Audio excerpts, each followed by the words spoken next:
Federico Engels. El papel del trabajo en la transformación del mono en hombre. El trabajo es la fuente de toda riqueza, afirman los especialistas en economía política.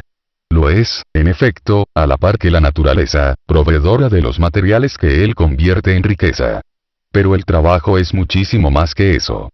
Es la condición básica y fundamental de toda la vida humana. Y lo es en tal grado que, hasta cierto punto, debemos decir que el trabajo ha creado al propio hombre.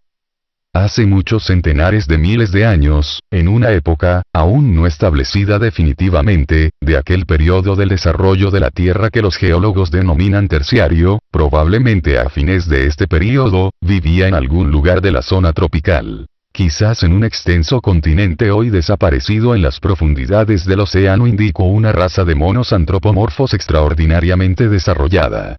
Darwin nos ha dado una descripción aproximada de estos antepasados nuestros. Estaban totalmente cubiertos de pelo, tenían barba, orejas puntiagudas, vivían en los árboles y formaban manadas. Es de suponer que como consecuencia directa de su género de vida, por el que las manos, al trepar, tenían que desempeñar funciones distintas a las de los pies, estos monos se fueron acostumbrando a prescindir de ellas al caminar por el suelo y empezaron a adoptar más y más una posición erecta. Fue el paso decisivo para el tránsito del mono al hombre. Todos los monos antropomorfos que existen hoy día pueden permanecer en posición erecta y caminar apoyándose únicamente en sus pies. Pero lo hacen solo en caso de extrema necesidad y, además, con suma torpeza. Caminan habitualmente en actitud semierecta, y su marcha incluye el uso de las manos. La mayoría de estos monos apoyan en el suelo los nudillos y, encogiendo las piernas, hacen avanzar el cuerpo por entre sus largos brazos, como un cojo que camina con muletas.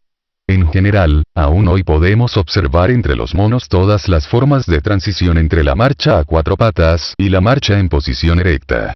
Pero para ninguno de ellos esta última ha pasado de ser un recurso circunstancial. Y puesto que la posición erecta había de ser para nuestros peludos antepasados primero una norma, y luego, una necesidad, de aquí se desprende que por aquel entonces las manos tenían que ejecutar funciones cada vez más variadas.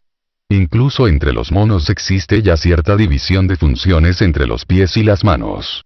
Como hemos señalado más arriba, durante la trepa las manos son utilizadas de distinta manera que los pies.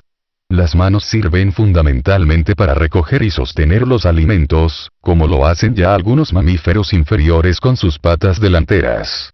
Ciertos monos se ayudan de las manos para construir nidos en los árboles. Y algunos, como el chimpancé, llegan a construir tejadillos entre las ramas, para defenderse de las inclemencias del tiempo.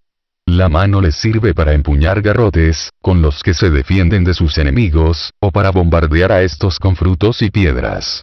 Cuando se encuentran en la cautividad, realizan con las manos varias operaciones sencillas que copian de los hombres. Pero aquí es precisamente donde se ve cuán grande es la distancia que separa la mano primitiva de los monos, incluso la de los antropoides superiores, de la mano del hombre, perfeccionada por el trabajo durante centenares de miles de años. El número y la disposición general de los huesos y de los músculos son los mismos en el mono y en el hombre, pero la mano del salvaje más primitivo es capaz de ejecutar centenares de operaciones que no pueden ser realizadas por la mano de ningún mono. Ni una sola mano simiesca ha construido jamás un cuchillo de piedra, por tosco que fuese. Por eso, las funciones, para las que nuestros antepasados fueron adaptando poco a poco sus manos durante los muchos miles de años que dura el periodo de transición del mono al hombre, solo pudieron ser, en un principio, funciones sumamente sencillas. Los salvajes más primitivos, incluso aquellos en los que puede presumirse el retorno a un estado más próximo a la animalidad, con una degeneración física simultánea, son muy superiores a aquellos seres del periodo de transición. Antes de que el primer trozo de sílex hubiese sido convertido en cuchillo por la mano del hombre, debió haber pasado un periodo de tiempo tan largo que, en comparación con él, el periodo histórico conocido por nosotros resulta insignificante. Pero se había dado ya el paso decisivo, la mano era libre y podía adquirir ahora cada vez más destreza y habilidad. Y esta mayor flexibilidad adquirida se transmitía por herencia y se acrecía de generación en generación. Vemos, pues, que la mano no es solo el órgano del trabajo, es también producto de él. Únicamente por el trabajo, por la adaptación a nuevas y nuevas funciones, por la transmisión hereditaria del perfeccionamiento especial así adquirido por los músculos, los ligamentos y, en un periodo más largo, también por los huesos, y por la aplicación siempre renovada de estas habilidades heredadas a funciones nuevas y cada vez más complejas, ha sido como la mano del hombre ha alcanzado ese grado de perfección que la ha hecho capaz de dar vida, como por arte de magia, a los cuadros de Rafael, a las estatuas de Thorwaldsen y a la música de Paganini. Pero la mano no era algo con existencia propia e independiente. Era únicamente un miembro de un organismo entero y sumamente complejo. Y lo que beneficiaba a la mano beneficiaba también a todo el cuerpo servido por ella. Y lo beneficiaba en dos aspectos. Primeramente, en virtud de la ley que Darwin llamó de la correlación del crecimiento.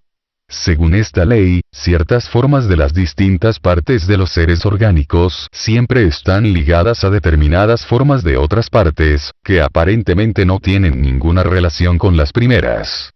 Así, todos los animales que poseen lóbulos rojos sin núcleo y cuyo occipital está articulado con la primera vértebra por medio de dos cóndilos, poseen, sin excepción, glándulas mamarias para la alimentación de sus crías.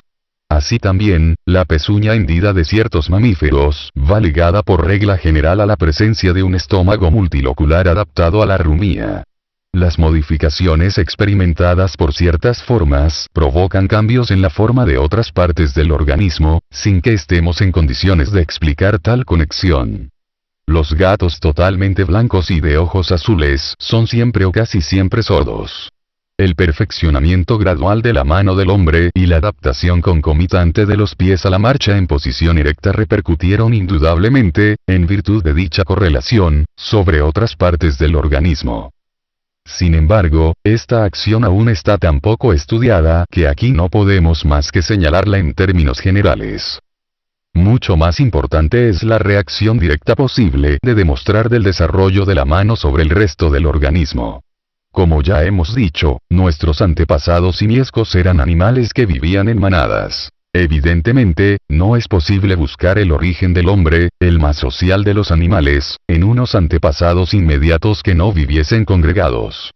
Con cada nuevo progreso, el dominio sobre la naturaleza, que comenzara por el desarrollo de la mano, con el trabajo, iba ampliando los horizontes del hombre, haciéndole descubrir constantemente en los objetos nuevas propiedades hasta entonces desconocidas. Por otra parte, el desarrollo del trabajo, al multiplicar los casos de ayuda mutua y de actividad conjunta, y al mostrar así las ventajas de esta actividad conjunta para cada individuo, tenía que contribuir forzosamente a agrupar aún más a los miembros de la sociedad. En resumen, los hombres en formación llegaron a un punto en que tuvieron necesidad de decirse algo los unos a los otros. La necesidad creó el órgano, la laringe poco desarrollada del mono se fue transformando, lenta pero firmemente, mediante modulaciones que producían a su vez modulaciones más perfectas, mientras los órganos de la boca aprendían poco a poco a pronunciar un sonido articulado tras otro. La comparación con los animales nos muestra que esta explicación del origen del lenguaje a partir del trabajo y con el trabajo es la única acertada. Lo poco que los animales, incluso los más desarrollados, tienen que comunicarse los unos a los otros puede ser transmitido sin el concurso de la palabra articulada. Ningún animal en estado salvaje se siente perjudicado por su incapacidad de hablar o de comprender el lenguaje humano. Pero la situación cambia por completo cuando el animal ha sido domesticado por el hombre. El contacto con el hombre ha desarrollado en el perro y en el caballo un oído tan sensible al lenguaje articulado, que estos animales pueden, dentro del marco de sus representaciones, llegar a comprender cualquier idioma. Además, pueden llegar a adquirir sentimientos desconocidos antes por ellos, como son el apego al hombre, el sentimiento de gratitud, etc. Quien conozca bien a estos animales, difícilmente podrá escapar a la convicción de que, en muchos casos, esta incapacidad de hablar es experimentada ahora por ellos como un defecto. Desgraciadamente, este defecto no tiene remedio, pues sus órganos vocales se hallan demasiado especializados en determinada dirección. Sin embargo, cuando existe un órgano apropiado, esta incapacidad puede ser superada dentro de ciertos límites.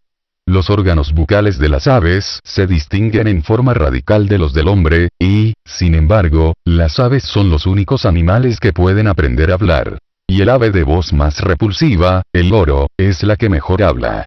Y no importa que se nos objete diciéndonos que el loro no entiende lo que dice. Claro está que por el solo gusto de hablar y por sociabilidad con los hombres el loro puede estar repitiendo horas y horas todo su vocabulario. Pero, dentro del marco de sus representaciones, puede también llegar a comprender lo que dice. Enseñad a un loro a decir palabrotas, de modo que llegue a tener una idea de su significación. Una de las distracciones favoritas de los marineros que regresan de las zonas cálidas, y veréis muy pronto que en cuanto lo irritáis hace uso de esas palabrotas con la misma corrección que cualquier verdulera de Berlín. Y lo mismo ocurre con la petición de golosinas. Primero el trabajo, luego y con él la palabra articulada, fueron los dos estímulos principales bajo cuya influencia el cerebro del mono se fue transformando gradualmente en cerebro humano, que, a pesar de toda su similitud, lo supera considerablemente en tamaño y en perfección. Y a medida que se desarrollaba el cerebro, desarrollábanse también sus instrumentos más inmediatos, los órganos de los sentidos. De la misma manera que el desarrollo gradual del lenguaje va necesariamente acompañado del correspondiente perfeccionamiento del órgano del oído, así también el desarrollo general del cerebro va ligado al perfeccionamiento de todos los órganos de los sentidos. La vista del águila tiene mucho más alcance que la del hombre, pero el ojo humano percibe en las cosas muchos más detalles que el ojo del águila. El perro tiene un olfato mucho más fino que el hombre, pero no puede captar ni la centésima parte de los olores que sirven a este de signos para diferenciar cosas distintas. Y el sentido del tacto, que el mono posee a duras penas en la forma más tosca y primitiva, se ha ido desarrollando únicamente con el desarrollo de la propia mano del hombre, a través del trabajo. El desarrollo del cerebro y de los sentidos a su servicio, la creciente claridad de conciencia, la capacidad de abstracción y de discernimiento cada vez mayores, reaccionaron a su vez sobre el trabajo y la palabra, estimulando más y más su desarrollo. Cuando el hombre se separa definitivamente del mono, este desarrollo no cesa ni mucho menos, sino que continúa, en distinto grado y en distintas direcciones entre los distintos pueblos y en las diferentes épocas, interrumpido incluso a veces por regresiones de carácter local o temporal, pero avanzando en su conjunto a grandes pasos, considerablemente impulsado y, a la vez, orientado en un sentido más preciso por un nuevo elemento que surge con la aparición del hombre acabado, la sociedad. Seguramente hubieron de pasar centenares de miles de años que en la historia de la Tierra tienen menos importancia que un segundo en la vida de un hombre, antes de que la sociedad humana surgiese de aquellas manadas de monos que trepaban por los árboles. Pero, al fin y al cabo, surgió, y ¿qué es lo que volvemos a encontrar como signo distintivo entre la manada de monos y la sociedad humana? Otra vez el trabajo. La manada de monos se contentaba con devorar los alimentos de un área que determinaban las condiciones geográficas o la resistencia de las manadas vecinas.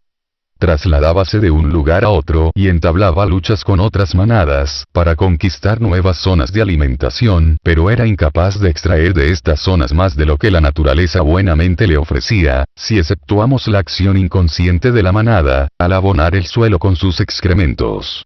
Cuando fueron ocupadas todas las zonas capaces de proporcionar alimento, el crecimiento de la población simiesca fue ya imposible. En el mejor de los casos el número de sus animales podía mantenerse al mismo nivel. Pero todos los animales son unos grandes despilfarradores de alimentos. Además, con frecuencia destruyen en germen la nueva generación de reservas alimenticias. A diferencia del cazador, el lobo no respeta la cabra montés que habría de proporcionarle cabritos al año siguiente. Las cabras de Grecia, que devoran los jóvenes arbustos antes de que puedan desarrollarse, han dejado desnudas todas las montañas del país. Esta explotación rapaz llevada a cabo por los animales desempeña un gran papel en la transformación gradual de las especies, al obligarlas a adaptarse a unos alimentos que no son los habituales para ellas, con lo que cambia la composición química de su sangre y se modifica poco a poco toda la constitución física del animal. Las especies ya plasmadas desaparecen. No cabe duda de que esta explotación rapaz contribuyó en alto grado a la humanización de nuestros antepasados, pues amplió el número de plantas y las partes de estas utilizadas en la alimentación por aquella raza de monos, que superaba con ventaja a todas las demás en inteligencia y en capacidad de adaptación. En una palabra, la alimentación, cada vez más variada, aportaba al organismo nuevas y nuevas sustancias, con lo que fueron creadas las condiciones químicas para la transformación de estos monos en seres humanos. Pero todo esto no era trabajo en el verdadero sentido de la palabra. El trabajo comienza con la elaboración de instrumentos.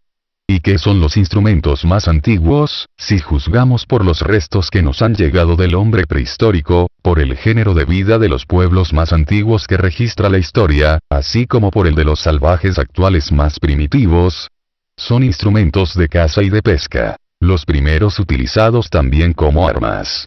Pero la caza y la pesca suponen el tránsito de la alimentación exclusivamente vegetal a la alimentación mixta, lo que significa un nuevo paso de suma importancia en la transformación del mono en hombre. El consumo de carne ofreció al organismo, en forma casi acabada, los ingredientes más esenciales para su metabolismo. Con ello acortó el proceso de la digestión y otros procesos de la vida vegetativa del organismo, es decir, los procesos análogos a los de la vida de los vegetales, ahorrando así tiempo, materiales y estímulos para que pudiera manifestarse activamente la vida propiamente animal. Y cuanto más se alejaba el hombre en formación del reino vegetal, más se elevaba sobre los animales. De la misma manera que la habitual alimentación mixta convirtió al gato y al perro salvajes en servidores del hombre, así también el hábito a combinar la carne con la dieta vegetal contribuyó poderosamente a dar fuerza física e independencia al hombre en formación. Pero donde más se manifestó la influencia de la dieta cárnea fue en el cerebro, que recibió así en mucha mayor cantidad que antes las sustancias necesarias para su alimentación y desarrollo, con lo que su perfeccionamiento fue haciéndose mayor y más rápido de generación en generación. Debemos reconocer, y perdonen los señores vegetarianos, que no ha sido sin el consumo de la carne como el hombre ha llegado a ser hombre. Y el hecho de que, en una u otra época de la historia de todos los pueblos conocidos, el empleo de la carne en la alimentación haya llevado al canibalismo aún en el siglo X, los antepasados de los berlineses, los veletavos o vilces, solían devorar a sus progenitores es una cuestión que no tiene hoy para nosotros la menor importancia. El consumo de carne en la alimentación significó dos nuevos avances de importancia decisiva: el uso del fuego y la domesticación de animales. El primero redujo aún más el proceso de la digestión, ya que permitía llevar a la boca comida, como si dijéramos, medio digerida. El segundo multiplicó las reservas de carne, pues ahora, a la par con la caza, proporcionaba una nueva fuente para obtenerla en forma más regular. La domesticación de animales también proporcionó, con la leche y sus derivados, un nuevo alimento, que en cuanto a composición era por lo menos del mismo valor que la carne. Así, pues, estos dos adelantos se convirtieron directamente para el hombre en nuevos medios de emancipación. No podemos detenernos aquí a examinar en detalle sus consecuencias indirectas, a pesar de toda la importancia que hayan podido tener para el desarrollo del hombre y de la sociedad, pues tal examen nos apartaría demasiado de nuestro tema. El hombre, que había aprendido a comer todo lo comestible, aprendió también, de la misma manera, a vivir en cualquier clima. Se extendió por toda la superficie habitable de la Tierra, siendo el único animal capaz de hacerlo por propia iniciativa. Los demás animales que se han adaptado a todos los climas, los animales domésticos y los insectos parásitos, no lo lograron por sí solos, sino únicamente siguiendo al hombre. Y el paso del clima uniformemente cálido de la patria original, a zonas más frías donde el año se dividía en verano e invierno, creó nuevas necesidades, al obligar al hombre a buscar habitación y a cubrir su cuerpo para protegerse del frío y de la humedad. Así surgieron nuevas esferas de trabajo y, con ellas, nuevas actividades que fueron apartando más y más al hombre de los animales. Gracias a la cooperación de la mano, de los órganos del lenguaje y del cerebro, no solo en cada individuo, sino también en la sociedad, los hombres fueron aprendiendo a ejecutar operaciones cada vez más complicadas, a plantearse y a alcanzar objetivos cada vez más elevados. El trabajo mismo se diversificaba y perfeccionaba de generación en generación, extendiéndose cada vez a nuevas actividades. A la caza y a la ganadería vino a sumarse la agricultura, y más tarde el hilado y el tejido, el trabajo de los metales, la alfarería y la navegación. Al lado del comercio y de los oficios aparecieron, finalmente, las artes y las ciencias. De las tribus salieron las naciones y los estados. Se desarrollaron el derecho y la política, y con ellos el reflejo fantástico de las cosas humanas en la mente del hombre, la religión. Frente a todas estas creaciones, que se manifestaban en primer término como productos del cerebro y parecían dominar las sociedades humanas, las producciones más modestas, fruto del trabajo de la mano, quedaron relegadas a segundo plano, tanto más cuanto que en una fase muy temprana del desarrollo de la sociedad, por ejemplo, ya en la familia primitiva, la cabeza que planeaba el trabajo era ya capaz de obligar a manos ajenas a realizar el trabajo proyectado por ella. El rápido progreso de la civilización fue atribuido exclusivamente a la cabeza, al desarrollo y a la actividad del cerebro. Los hombres se acostumbraron a explicar sus actos por sus pensamientos, en lugar de buscar esta explicación en sus necesidades reflejadas, naturalmente, en la cabeza del hombre, que así cobra conciencia de ellas. Así fue como, con el transcurso del tiempo, surgió esa concepción idealista del mundo que ha dominado el cerebro de los hombres, sobre todo desde la desaparición del mundo antiguo, y que todavía lo sigue dominando hasta el punto de que incluso los naturalistas de la escuela darwiniana más allegados al materialismo son aún incapaces de formarse una idea clara acerca del origen del hombre, pues esa misma influencia idealista les impide ver el papel desempeñado aquí por el trabajo. Los animales, como ya hemos indicado de pasada, también modifican con su actividad la naturaleza exterior, aunque no en el mismo grado que el hombre. Y estas modificaciones provocadas por ellos en el medio ambiente repercuten, como hemos visto, en sus originadores, modificándolos a su vez. En la naturaleza nada ocurre en forma aislada. Cada fenómeno afecta a otro y es, a su vez, influenciado por este. Y es generalmente el olvido de este movimiento y de esta interacción universal lo que impide a nuestros naturalistas percibir con claridad las cosas más simples. Ya hemos visto cómo las cabras han impedido la repoblación de los bosques en Grecia. En Santa Elena, las cabras y los cerdos desembarcados por los primeros navegantes llegados a la isla exterminaron casi por completo la vegetación allí existente, con lo que prepararon el suelo para que pudieran multiplicarse las plantas llevadas más tarde por otros navegantes y colonizadores. Pero la influencia duradera de los animales sobre la naturaleza que los rodea es completamente involuntaria y constituye, por lo que a los animales se refiere, un hecho accidental. Pero cuanto más se alejan los hombres de los animales, más adquiere su influencia sobre la naturaleza el carácter de una acción intencional y planeada, cuyo fin es lograr objetivos proyectados de antemano. Los animales destrozan la vegetación del lugar sin darse cuenta de lo que hacen. Los hombres, en cambio, cuando destruyen la vegetación lo hacen con el fin de utilizar la superficie que queda libre para sembrar cereales, plantar árboles o cultivar la vid, conscientes de que la cosecha que obtengan superará varias veces lo sembrado por ellos. El hombre traslada de un país a otro plantas útiles y animales domésticos, modificando así la flora y la fauna de continentes enteros.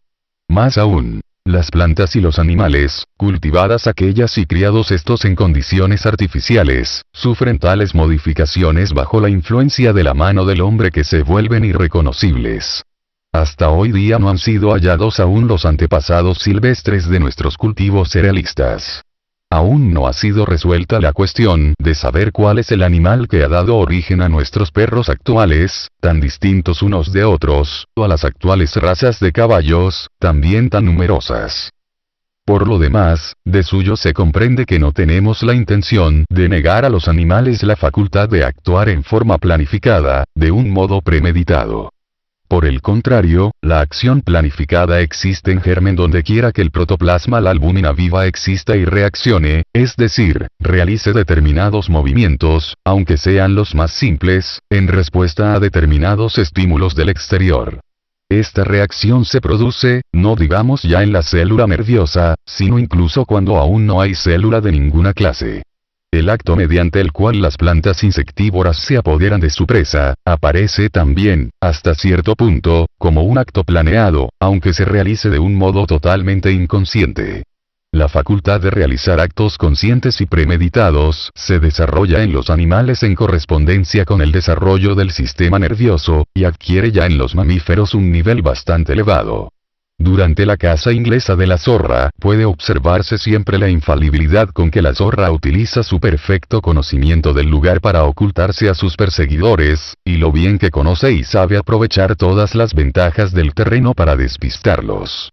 Entre nuestros animales domésticos, que han llegado a un grado más alto de desarrollo gracias a su convivencia con el hombre, pueden observarse a diario actos de astucia, equiparables a los de los niños, pues lo mismo que el desarrollo del embrión humano en el claustro materno es una repetición abreviada de toda la historia del desarrollo físico seguido a través de millones de años por nuestros antepasados del reino animal, a partir del gusano, así también el desarrollo mental del niño representa una repetición, aún más abreviada, del desarrollo intelectual de esos mismos antepasados, en todo caso de los menos remotos. Pero ni un solo acto planificado de ningún animal ha podido imprimir en la naturaleza el sello de su voluntad. Solo el hombre ha podido hacerlo.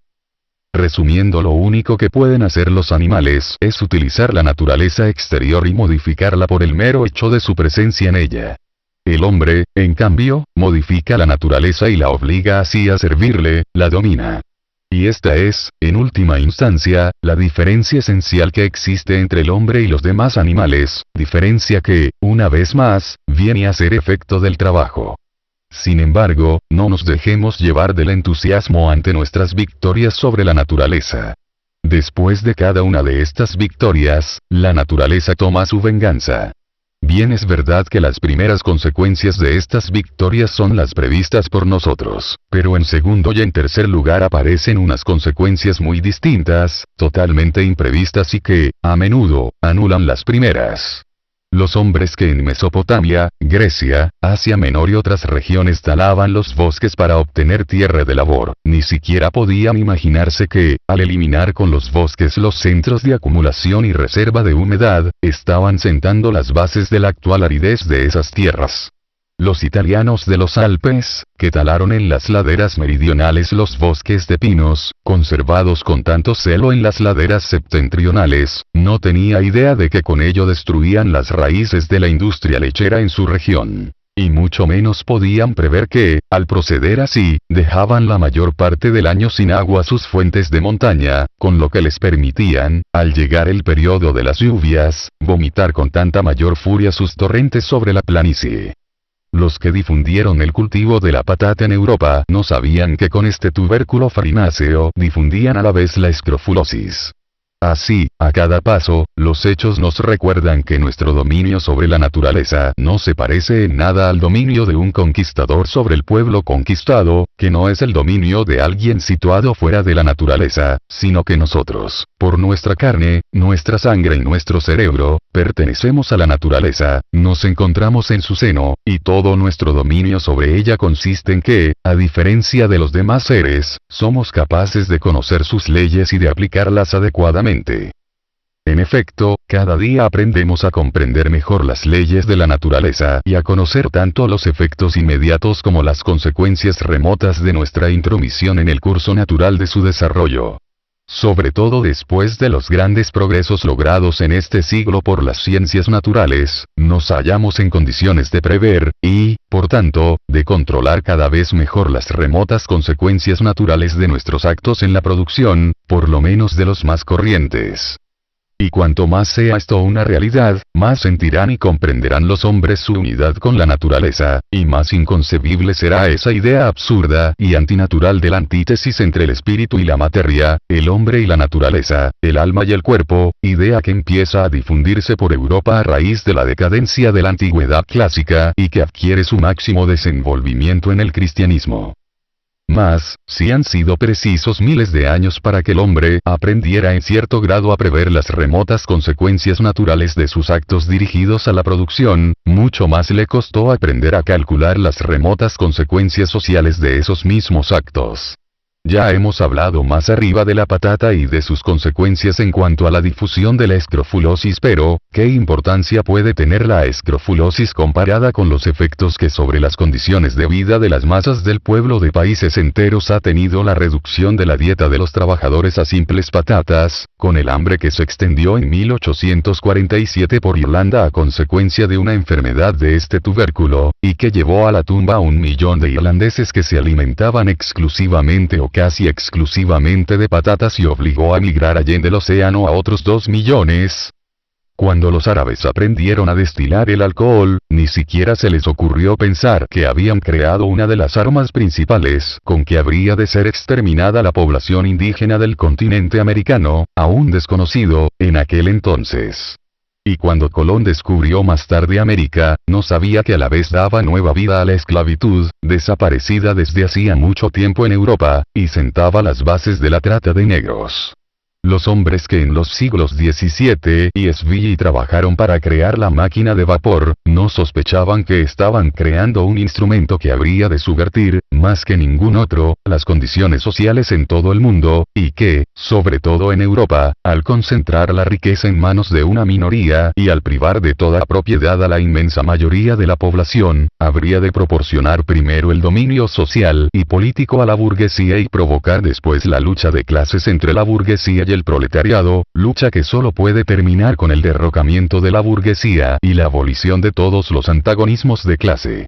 Pero también aquí, aprovechando una experiencia larga, y a veces cruel, confrontando y analizando los materiales proporcionados por la historia, vamos aprendiendo poco a poco a conocer las consecuencias sociales indirectas y más remotas de nuestros actos en la producción, lo que nos permite extender también a estas consecuencias nuestro dominio y nuestro control.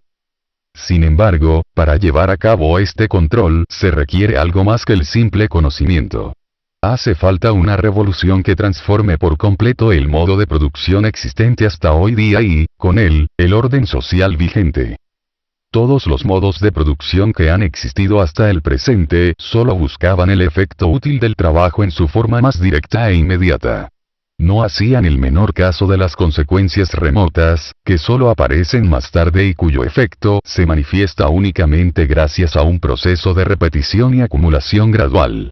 La primitiva propiedad comunal de la tierra correspondía, por un lado, a un estado de desarrollo de los hombres en el que el horizonte de estos quedaba limitado, por lo general, a las cosas más inmediatas, y presuponía, por otro lado, cierto excedente de tierras libres, que ofrecía cierto margen para neutralizar los posibles resultados adversos de esta economía positiva.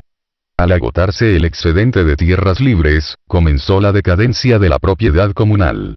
Todas las formas más elevadas de producción que vinieron después condujeron a la división de la población en clases diferentes y, por tanto, al antagonismo entre las clases dominantes y las clases oprimidas. En consecuencia, los intereses de las clases dominantes se convirtieron en el elemento propulsor de la producción, en cuanto ésta no se limitaba a mantener bien que mal la mísera existencia de los oprimidos. Donde esto haya su expresión más acabada es en el modo de producción capitalista que prevalece hoy en la Europa occidental. Los capitalistas individuales, que dominan la producción y el cambio, solo pueden ocuparse de la utilidad más inmediata de sus actos. Más aún, incluso esta misma utilidad por cuanto se trata de la utilidad de la mercancía producida o cambiada pasa por completo a segundo plano, apareciendo como único incentivo la ganancia obtenida en la venta. La ciencia social de la burguesía, la economía política clásica, solo se ocupa preferentemente de aquellas consecuencias sociales que constituyen el objetivo inmediato de los actos realizados por los hombres en la producción y el cambio. Esto corresponde plenamente al régimen social cuya expresión teórica es esa ciencia.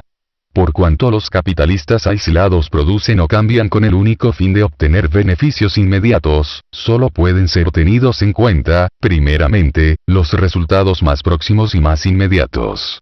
Cuando un industrial o un comerciante vende la mercancía producida o comprada por él y obtiene la ganancia habitual, se da por satisfecho y no le interesa lo más mínimo lo que pueda ocurrir después con esa mercancía y su comprador. Igual ocurre con las consecuencias naturales de esas mismas acciones.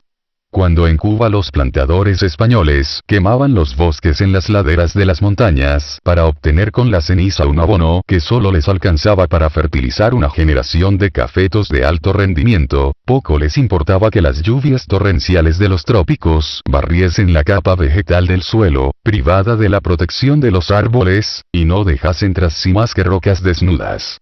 Con el actual modo de producción, y por lo que respecta tanto a las consecuencias naturales como a las consecuencias sociales de los actos realizados por los hombres, lo que interesa preferentemente son solo los primeros resultados, los más palpables. Y luego hasta se manifiesta extrañeza de que las consecuencias remotas de las acciones que perseguían esos fines resulten ser muy distintas y, en la mayoría de los casos, hasta diametralmente opuestas. De que la armonía entre la oferta y la demanda se convierta en su antípoda, como nos lo demuestra el curso de cada uno de esos ciclos industriales de 10 años, y como han podido convencerse de ello los que con el crack han vivido en Alemania un pequeño preludio. De que la propiedad privada basada en el trabajo de uno mismo se convierta necesariamente, al desarrollarse, en la desposesión de los trabajadores de toda propiedad, mientras toda la riqueza se concentra más y más en manos de los que no trabajan. De que, hasta aquí se conserva del manuscrito.